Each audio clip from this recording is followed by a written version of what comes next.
futuro não é promissor. Com o Lula não é promissor, não tem o que fazer, né?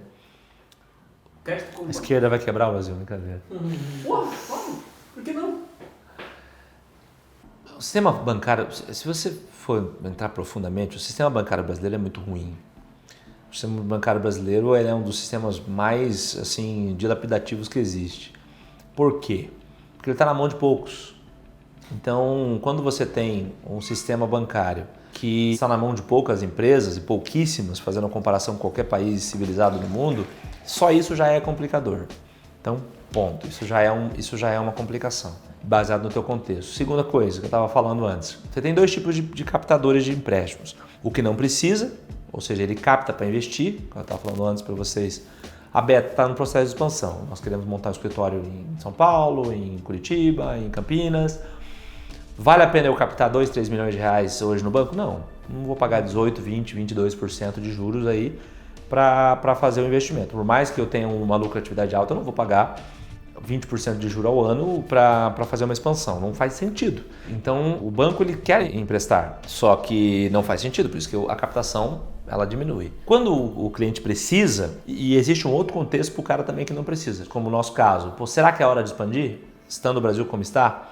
O Brasil está no momento hoje onde um ministro do STF, um dos principais ministros do STF, está com a mão dos Estados Unidos em cima dele, sofrendo uma lei poderosíssima. Nós estamos em guerra comercial com os Estados Unidos, profundamente, nesse momento. Nós estamos em guerra estrutural contra os Estados Unidos. O Brasil está tomando um partido, indo muito mais, se aproximando muito mais de uma Venezuela do que de uma Argentina, muito mais de uma Venezuela do que de um dos Estados Unidos. Nós estamos indo muito mais por esse caminho. Então, assim, o empresário que se preza, ele pensa, ele não é idiota. E sim, o empresário não é idiota. Então, ele não vai fazer nada que não seja, no mínimo, garantidor. Então, ele está olhando para 3 passos à frente e não está bonito o cenário. Quando o cenário não está bonito, ele não vai ele não vai assumir riscos. E não pode esquecer que o banco também é uma empresa. Então, o banco, quando ele olha para um cliente que precisa de R$1 milhão para resolver o problema dele, ele olha da mesma maneira.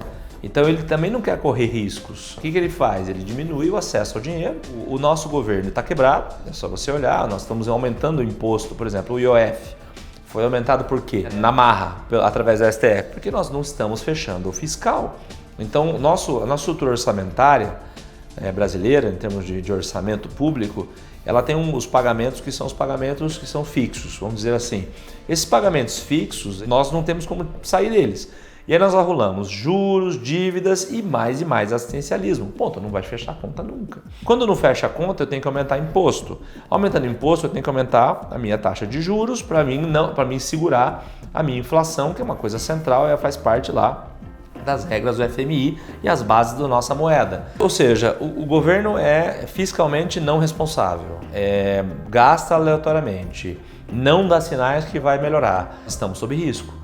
Automaticamente as empresas, o juro muito alto, ou seja, isso é a primeira trava. A segunda trava é o risco jurídico, político que nós envolvemos, não dá para saber o que vai acontecer com o Brasil.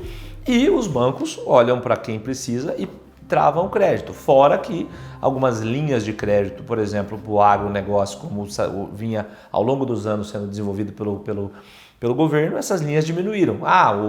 Lançou 500 bi. O governo federal falou que ganhou 500 bi para o Proagro. Cadê o dinheiro? Ninguém viu, ou pouca gente viu. Então ele mandou para os pequenininhos, mas para quem sustenta efetivamente o agronegócio no Brasil não chegou essa grana, ou está chegando em partes, ou não está chegando do jeito certo.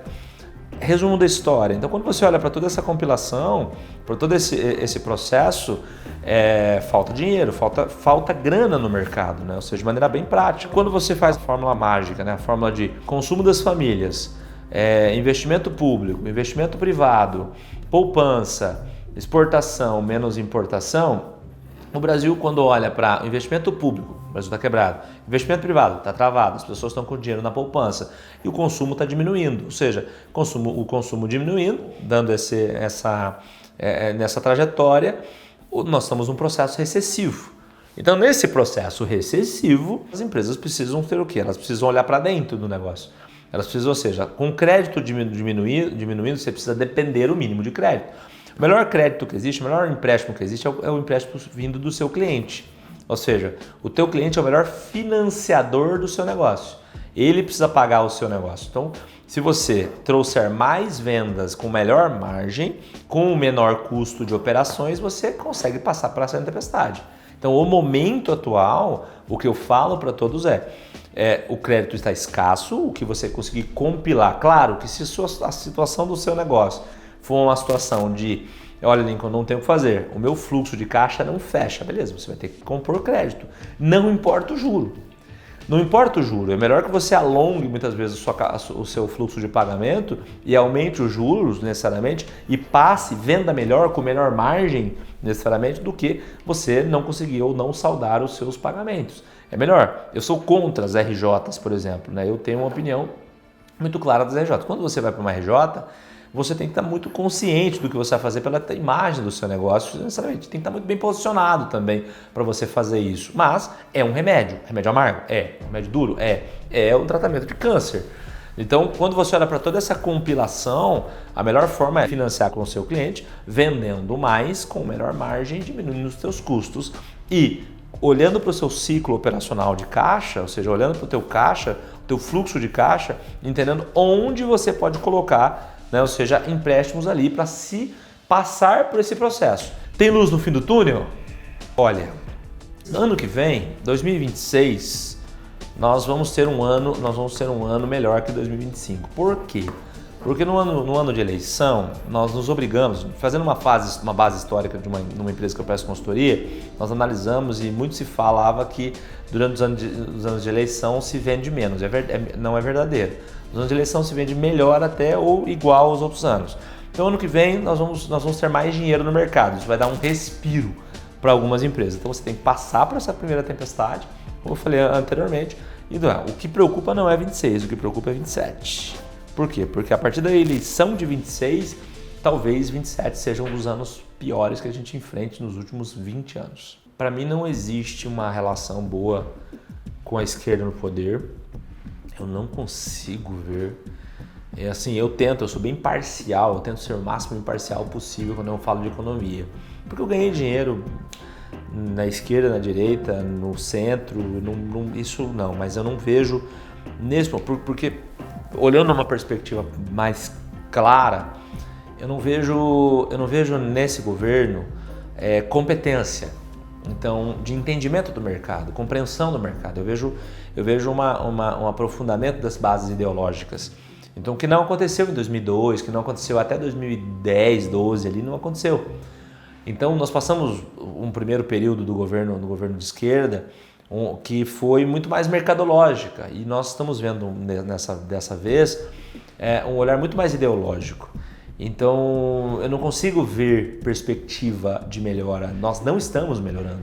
Então, nós tivemos um lapso de tempo ali que foi no governo do Bolsonaro, onde nós estamos ajustando as contas públicas e deixando o mercado se regular, que é a base do liberalismo, ou seja, a base do liberalismo é o Estado mínimo possível e o mercado se regulando o máximo possível, não tudo, porque também o mercado, se regular tudo, a gente volta às vezes para a escravidão. Mas o mercado não pode ter tantas amarras, ele tem que ter um mínimo de amarras, mas tem que ter algumas, mas é um mínimo de amarras. Então eu não consigo ver nenhuma perspectiva boa. Tá, beleza, qual que é a perspectiva boa? Aumentar mais os impostos, ter mais dinheiro de investimento e o governo colocar mais grana. É a única possibilidade. Aconteceu em 2007, quando eu trabalhava no banco, 2007 para 2008. Vocês vão lembrar, durante a marolinha e tal, né? O Lula falou que era uma marolinha, uma crise internacional. O Lula fez o quê? O Lula pegou, naquela época, estávamos cheios de dinheiro devido à nossa exportação para a China, o grande aumento da venda das commodities ali. Ele pegou essa grana toda e injetou no mercado. Então, ele injetou no mercado, então sobrava crédito. Eu lembro que eu era gerente do banco e assim, nossa ordem era empresta, mete grana no mercado, compra carro, compra imóvel, compra... Então as pessoas foram naquela onda de... Eu lembro que o juro era alto, né, mas era uma onda meio parecida até com o mercado americano, né? Empréstimo para todo lado, todo mundo financiou sua casinha. Foi uma época do Minha Casa Minha Vida, o pau quebrou. Só que essa não é uma realidade. A base, né, da esquerda, a base de funcionamento da esquerda, eles acreditam muito nisso, que eles precisam captar muito dinheiro para colocar dinheiro. Até o mesmo Ciro Gomes, o Ciro é um cara que fala muito sobre isso, né? Ou seja, que A esquerda não existe como nós termos... ele compara até os Estados Unidos no início, né? Ele faz uma comparação histórica, que os Estados Unidos, quando ele sai ali da guerra, né, da guerra de independência com a Inglaterra, os primeiros 30, 40 anos, mais até os primeiros 100 anos praticamente, é só investimento público. Então os Estados Unidos, o Estado americano se endivida, tanto que ele se torna o maior, né, devedor, ainda é um dos maiores, se endivida muito, abre captação de investir de coisas e ele faz a indústria naval, a indústria de petróleo, várias indústrias. Ele vai fazendo e vai captando. Ele financia as pessoas irem para o oeste, tanto que os filmes de faroeste relacionados a isso. Então, os Estados Unidos, como Estado, ele vai lá e faz a base de tudo. Ou seja, o que a esquerda faz. Só que isso é no início de uma nação, né? Ou seja, lá no início. Nós passamos por essa fase já. O Brasil já flertou isso algumas vezes. Flertou em 30 com Getúlio Vargas, flertou em 70 com o governo militar. E o PT, de forma geral, a esquerda, ela acredita que essa fórmula é uma fórmula que ela ainda persiste. Só que o mercado mudou, né? A forma como se faz negócios no mundo mudou. Então, por exemplo, nós vimos isso no agro. O agro é financiado pelo Estado. Perfeito, legal. Ele tem uma parte de financiamento pelo Estado. Só que isso só não nos torna competitivos e fortes no longo prazo. E isso tem uma fórmula que ela acaba, porque o dinheiro é finito. Então o Brasil não consegue ter capacidade econômica para se endividar ao ponto de fazer isso. Então nós temos que ter um meio termo. Então eu não consigo ver perspectivas fazendo com que esse governo... E outra, tem um outro ponto importante que é de um grande professor meu que falava uma coisa: a economia é acreditar.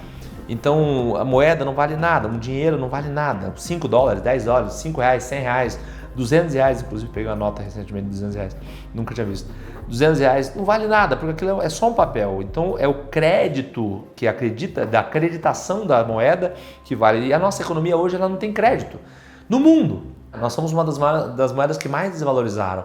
Então, quando você olha para a desvalorização de uma moeda, não é porque desvalorizou, porque tem mais rico ou menos rico, é porque as pessoas não acreditam no real, internamente e externamente. Então, quando falta crédito, ou seja, acreditar naquela moeda, nós somos fracos e frágeis. Então, nós não conseguimos nos endividar para poder compilar efetivamente a mesma base. Não dá, porque toda a métrica de gestão pública está errada. Então eu não consigo ver perspectivas no governo, na estrutura de esquerda, da melhora econômica. Realmente não consigo. Pode ser até um voo de galinha, como eu disse. Talvez ano que vem o Estado se divide mais e coloque mais grana no mercado e a gente tem aquela sensação de que o ano está bom. Mas acho pouco provável. Acho que vai falir muita empresa. Muitas das que não estão preparadas, muitas que não estão organizadas, muitas que não estão devidamente preparadas para passar por esse processo já estão caindo, né? Já estão caindo, então não vejo perspectiva. A única perspectiva que eu vejo é uma mudança, seja para a direita ou seja para centro, e realmente uma reestruturação que vai ser um golpe amargo. Eu estava agora em Buenos Aires no final de semana e todos falaram, né? Estava arranhando meu espanhol lá e o pessoal falando. Nós estamos sentindo um gosto amargo de um remédio, de um erro que a gente vem cometendo há 40 anos. Então a gente está tomando um remédio, é a mesma coisa de você ir lá e fazer uma lipoaspiração ou fazer uma redução do estômago. É o que a Argentina está passando agora. Por quê? Porque fizeram um monte de merda durante tantos anos. Então o Brasil vai passar durante aí 10 anos talvez, reestruturando todas as merdas que estão acontecendo. A diferença entre o Brasil e a Argentina é que o Brasil é muito rico. O Brasil pode fazer em menos de 10 anos. A Argentina vai demorar uns 10, 12, talvez 15 anos para se reestruturar. O Brasil poderia ser feito em menos tempo, é o que eu acredito. Portanto, a gente tem que brigar o máximo possível para estruturar nossas empresas, ajustar nossas empresas, esse é o nosso trabalho da Beta, né? E confiar e fazer o máximo possível para que a esquerda não volte ao poder.